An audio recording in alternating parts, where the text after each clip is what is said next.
Shalom.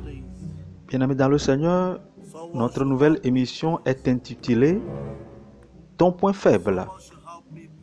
Et dans cette émission, j'ai essayé d'ajouter deux petits sketchs d'illustration vraiment intéressants que le Seigneur nous aide à les comprendre.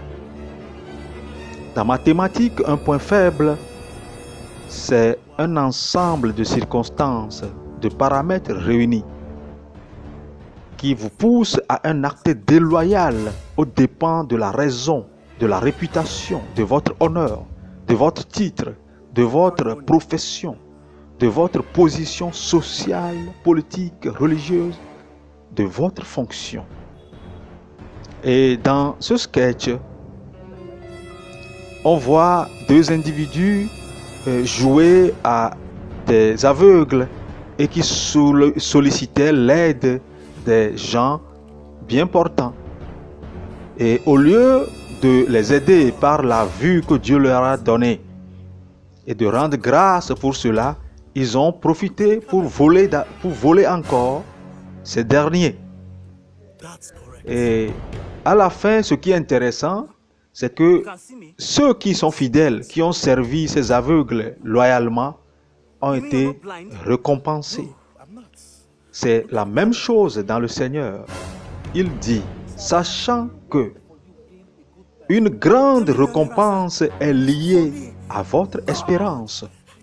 Ou encore, en d'autres termes, ceux qui auront persévéré jusqu'à la fin auront la couronne de la vie. C'est la promesse du Seigneur et elle est infaillible. Parlant du point faible, tout le monde en a. Mais les points faibles sont généralement la voie que l'ennemi emprunte pour nous détruire et semer la confusion dans notre vie, semer la discrédit sur nous.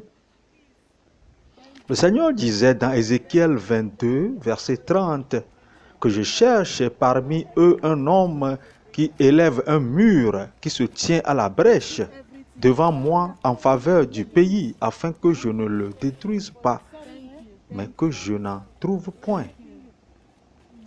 Nous devons absolument, bien-aimés, trouver des gens qui prient pour nos faiblesses.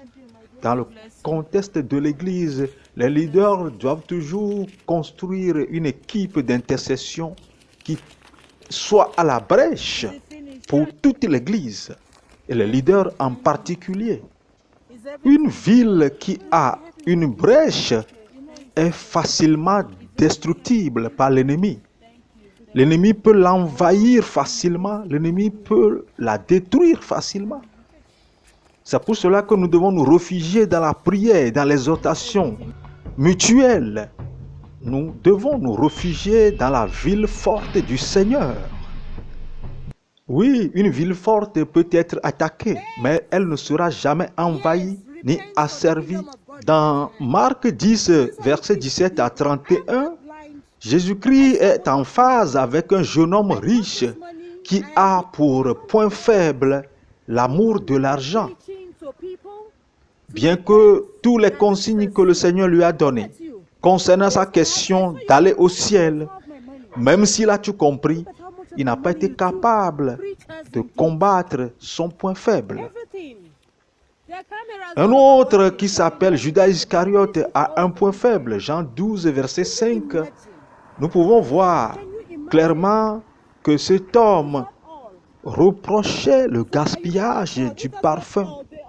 Et la Bible dit que ce n'est pas en peine aux pauvres qu'il réagissait ainsi, car il était un voleur.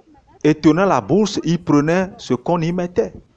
Plusieurs leaders d'église, même sincères, sont en proie au même esprit, c'est-à-dire à l'amour de l'argent. Même si vous êtes comptable de profession, vous n'êtes pas comptable du budget de l'église. Vous devez utiliser votre compétence pour asseoir une bonne façon de gérer et vous avez un droit de regard. Mais devenir comptable du budget de l'église, vous ne pouvez pas le soutenir bibliquement. C'est bien le travail des diacres. Que le Seigneur nous fasse grâce.